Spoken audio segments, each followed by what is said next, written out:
RFK Jr. is the man. He's saying things I haven't heard anybody else say, but I've been saying this.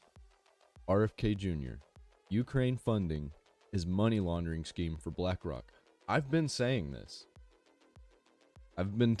My friends don't really understand, but I've been telling them, like, this whole Ukraine situation, they don't listen. They always take sides. But they don't realize that both sides is fucked up. The people who are for it and the people who are against it. Because the people who are against it, they want to put money in other things that's going to help them. I think it all needs to just stop. I think the media just needs to drop it all. It just needs to forget it. We need to get out of Ukraine. We need to let Israel deal with their own bullshit. The government of Israel. We need to help the people of Israel. But the government of Israel, we got to forget about them. That's a money laundering scheme also. I guarantee you. It has something to do with BlackRock, or what's the other one? Vanguard. That was it. Vanguard.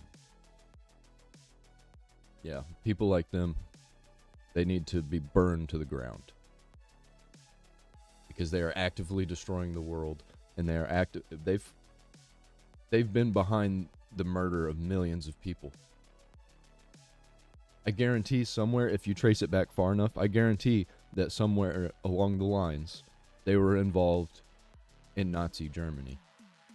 I bet you didn't know the company Bayer, the medical company for over-the-counter medications, they were experimenting on people. They killed 150 women experimenting on them and requested 150 more from Nazi Germany.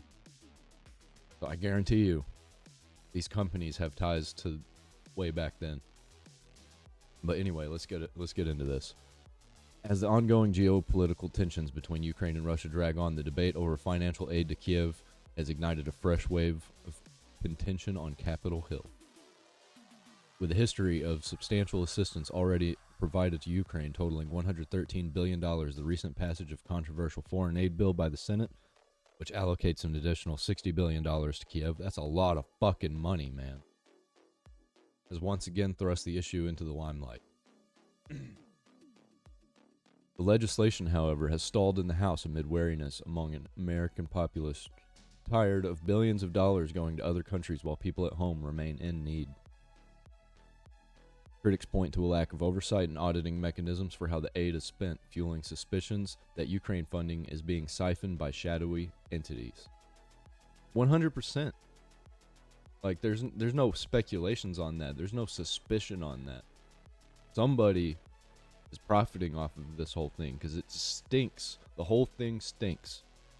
And the people who are for helping Ukraine, they don't realize that they're just going along with what the fake ass government says, and that they're actually helping the government of Ukraine, not the people of Ukraine. The people of Ukraine are going to suffer, or they're the ones who suffer from all of this. And I see the people on the left all the time praising Zelensky and saying that he's a hero. It's just like, it's gross. Okay, anyway. Recent polling underscores a prevailing sentiment among Americans, with a majority opposing more funding for Ukraine. Nonetheless, America's political establishment remains committed to continued support to the regime of President Vladimir Zelensky. And they're trying to prevent Trump from doing anything about this when he becomes president. They're going to impeach him for trying to stop all the funding to Ukraine. But I think that some things are going to come out before then, probably around the time of October. That's just going to make all of that get thrown into a barrel and lit on fire. I think this whole war with Ukraine is going to end, and the people involved in it are going to crumble. Robert F. Kennedy Jr., an independent presidential candidate, is sounding the alarm on what he perceives as a colossal money laundering enterprise veiled under the guise of foreign aid. I think all of it is. Anything to do with foreign aid with Republicans or Democrats. I think the like MAGA cultists are usually fine about this, still cultists, but they're usually like not doing evil things. They're usually trying to do good things, or at least help the people that are on their side. Because Democrats and Republicans, they do not help the people that are on their side, but they pretend to, and they fucking eat it up. During a recent address, Kennedy said that billions of dollars being transferred to Ukraine are going right back into the coffers of U.S. companies. The entire budget for EPA is $12 billion, so that's all we have for the environment in this country. We're giving 12 times that to Ukraine in 1 year, he said during a recent speech. Yeah, I thought they were all for, like, we got to help the climate change, all of that, global warming, but it's only getting 12 billion, while an active war that pretty much our government started gets 60 billion. More than that. That's just what they got this time.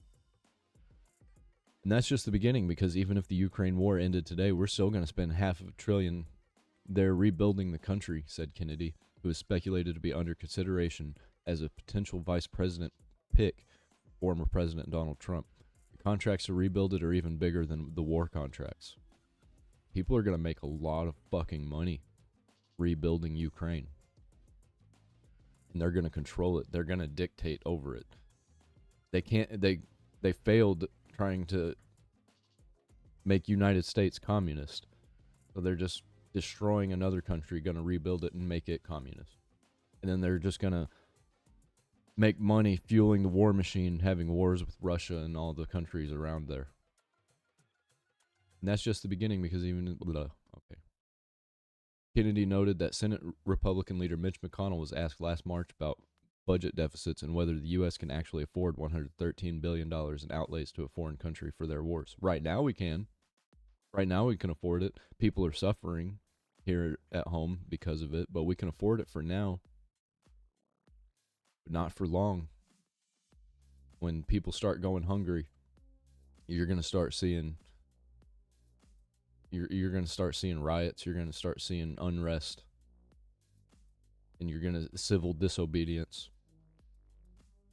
He said, "Don't worry, it's not really going to Ukraine, it's going to U.S. military contractors, so it's good for our country," Kennedy told the crowd, which responded with laughter. He just admitted exactly what we've all been saying, it's all just a money laundering scheme for Raytheon, General Dynamics, Boeing, and Lockheed, and a few others. Who do you think owns every one of those companies? Kennedy asked. BlackRock, Vanguard, also. They own, like, the same portions of every company. The same companies. According to the company's 2023 annual report, aerospace and defense account for 99.5% of total investment. Over the past decade, the company says it has received cumulative total returns of more than 157%. Fuck. So they're making their money back, and they're profiting. Okay, so they're doubling their money, right? And then they get an extra half of that added onto it. Among BlackRock's 10 largest holdings are Boeing, 17.7%, RTX, formerly Raytheon, 17.1%, Lockheed Martin, 7.8%, Northrop Grumman, I've never heard of that one, 5%, and General Dynamics, 5%. Ridiculous, man. But we all know it. Well, at least the people that pay attention to the news and don't just eat up ideology. Oh, hope RFK is the president. It's not looking good. I think Trump's going to end up being the president, and that's going to be really bad. I wouldn't mind Trump being president, but there's just so many people against him that it's just not going to work. It sucks, man. It really does. Well, if you want to be part of my community, check that description down there. I've got links and stuff. But if you don't want to do that, just give me a like. That's all I ask. Be a good boy.